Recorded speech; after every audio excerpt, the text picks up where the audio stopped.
real scan, real scale, real reaction. WWE R-3 Tech was the line of figures made by Jakks Pacific that featured real scan technology, going beyond just scanning a wrestler's head.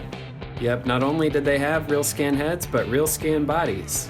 Or so they advertised. To this date, they are the only line of WWE figures that had articulated index fingers, separate from the rest of the digits for easy pointing. Many collectors say that the figures are similar to Mattel's WWE Basic style figures, though the R3 form predates them by almost a decade. The line kicked off after the demise of the numbered Titantron Live style figures, which ended their run in 2001. We might see The Rock! The Rock says this goof is a complete idiot. Huh? World Wrestling Federation's R3 action figures and Hall of Fame playset. R3 figures have real scan, real scale, and real reaction. Nobody can beat Kane. Hall of Fame playset with R3 technology works with your R3 figures. Roll door snaps open. Release the barrels for knockdown action. Hall of Fame is two-sided for twice the excitement. For those of you who didn't collect back then, here's the approximate timeline. You have the bone-crunching action style, then jump over to Titantron Live.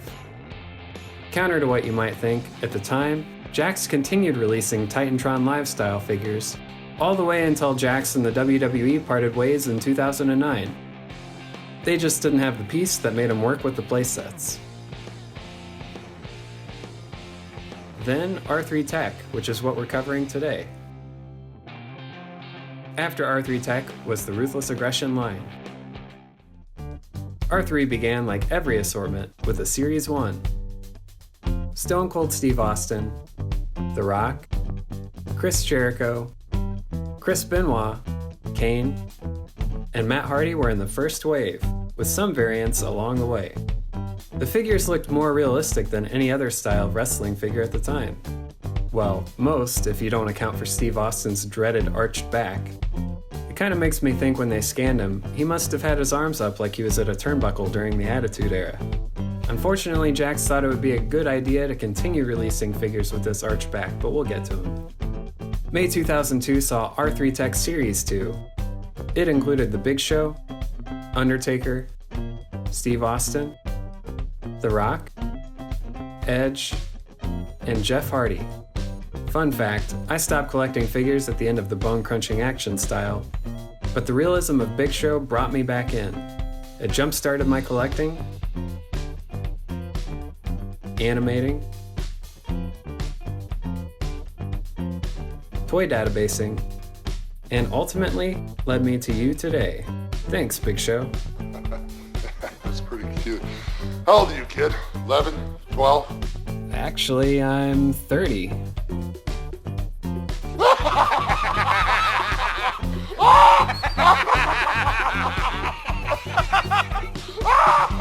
I guarantee that guy's still a virgin.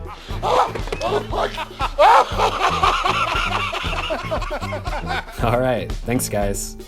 Unchained Fury Series 1 was also released around May 2002 in Titantron Live style, but was shown at Toy Fair with R3 parts. Ultimately, Landstorm and Hurricane Helms wouldn't receive R3 figures. Jakks would get the F out of their packaging around summer of 2002. In July, collectors would be treated to R3 Tech Series 3, the Metal Vengeance Arena, WrestleMania 18, NWO Series 1, and NWO 2-packs. Those pesky Unchained Fury TTLs that should have been R3 would be seen again, this time in yellow carding. R3 Tech Series 3 was made of Kane, The Undertaker, the same Big Show from Series 2, Steve Austin, and Matt Hardy. Edge was supposed to be in this set, but he was replaced by Jeff Hardy. The Metal Vengeance Arena was large and in charge. It improved upon the Jakks Real Sounds Arena and included what I believe are the first ringside mat and barricades for figures.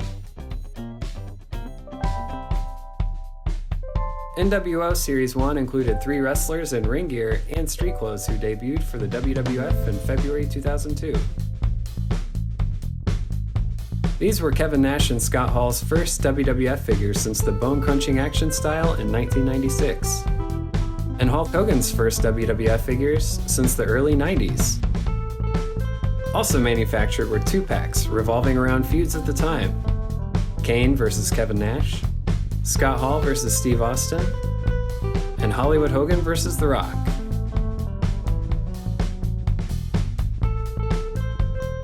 WrestleMania 18 figures included Billy Gunn, Chuck, Diamond Dallas Page, Maven, Rob Van Dam, and Triple H. They each came with 14-karat gold belts. I tried to have mine melted down for extra cash. The Cash for Gold dealer kicked me the out. It's worth mentioning that Unchained Fury Series 2 would likely have been released in the summer as well. Unfortunately, the series was canceled due to Mr. Perfect and DDP both leaving WWE around that time. A Mr. Perfect figure wouldn't get released until Classic Superstars Series 10, which had a similar looking head as the R-3 textile figure. NWO was given another release with the Federation Poison box set. This featured an R-3 Kevin Nash, Scott Hall, and also a TTL-style X-Pac who was back with the group at the time. Hulk Hogan would be left out of the set because he would have a box set of his own, the Hulk Still Rules 3-pack, which in a way gave collectors their first meaningful throwback figure, and 2 figures overall that you couldn't find anywhere else. After WrestleMania 18, WWE split its wrestlers into 2 brands with the draft, which saw wrestlers ending up on Raw or SmackDown. Cranking out new figures celebrating the change, Jakks emulated the draft with the packaging, having Raw and SmackDown wrestlers on red or blue carding.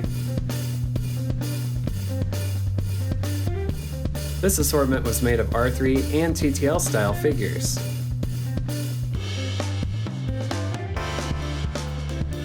Each figure packed with a stand and insert. On the back of the packaging, production numbers made it clear which wrestlers they're planning on manufacturing. And for the characters that wouldn't be seen, Jakks wrote smart-ass phrases to let you know it wouldn't be happening. Shawn Stasiak? Where else are you going to find him but Planet Stasiak? No new wrestlers were released in this set. They were all pretty much repackaged figures with some minor updates. Unchained Fury 2-pack Series 2 were released in September. Billy and Chuck in red, Edge and Kurt Angle, and DDP with Christian. This was a limited wave, as Jakks replaced DDP with Test, and gave Billy and Chuck some new digs in what collectors call the unofficial Unchained Fury 2-packs Series 3. More multi-packs would follow with WrestleMania 18 2-packs and draft box sets. The draft box sets are extremely limited, one report saying only 2,000 were made. The Raw version of this set came with Titantron Live style Bubba Ray Dudley and Ric Flair, and also an R3 Undertaker and this odd Steve Austin.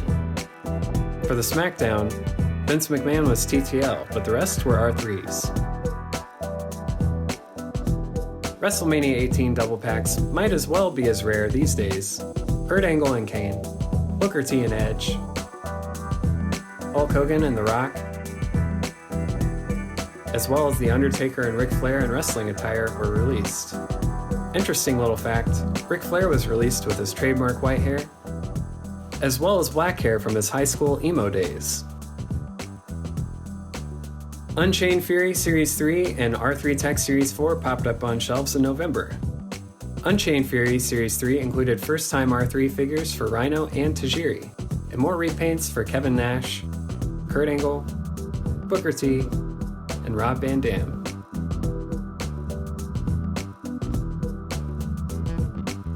R3 Tech Series 4 was titled Blue Bloods and included Billy Gunn, Chuck, Kurt Angle, Test, Triple H, and Rikishi's only R3 figure. The final 2 sets released were R3 Tech Series 5 and the Unrelenting Relentless set. R3 Tech Series 5 featured 6 more repaints, backstage versions of Kevin Nash, Booker T, The Undertaker, and Chris Benoit, also Jeff Hardy, and the standout of the set, Rob Van Dam. Unrelenting was released last, with a running change made to retitle it Relentless. Only the carding's name on the front and back is changed. Booker T, Chris Jericho, Triple H, Rob Van Dam, Edge, and the standout of this set, Jeff Hardy, comprised the final R-3 series. By February 2003, the R-3 line was dead.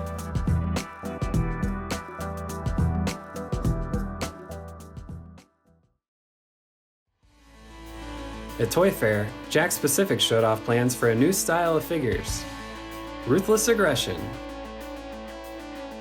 Even more exciting, they showed off plans for an unreleased WrestleMania set that would become the launching pad for the Classic Superstars line. Classic Superstars would be made of Ruthless Aggression style parts, and both Ruthless Aggression and Classic Superstars would go on until Mattel acquired the WWE license for 2010. Weirdly enough, Jakks didn't make the time to commit a new Andre the Giant figure mold for Classic Superstars. So they went with a Big Show mold from the R3 tech line with a new head. Wow. And hey, they also kept repackaging the R3 Big Show nearly 2 years into the Ruthless Aggression line.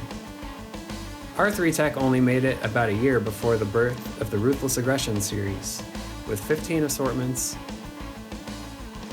4 figure box sets, and overall featured only 27 different wrestlers in total.